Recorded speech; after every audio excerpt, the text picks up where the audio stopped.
কোন মহিলা যদি কোরবানির দিনে কোরবানির পশুটাকে জানালার ফাঁক দিয়ে তাকায়া তাকায়া দেখে আর ইসমাইলের কথা ভাবে, আমি আমার ওই মাদেরকে বলবো, মা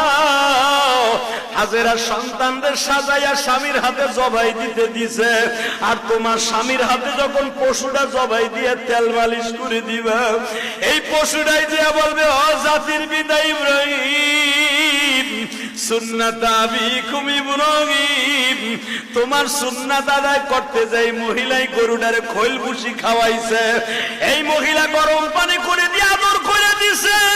এই মহিলা দারোয়ানকে বলছে, গেটম্যানকে বলছে গরুটারে সুন্দর করে গোসল করা। মনে রাখো গো মা,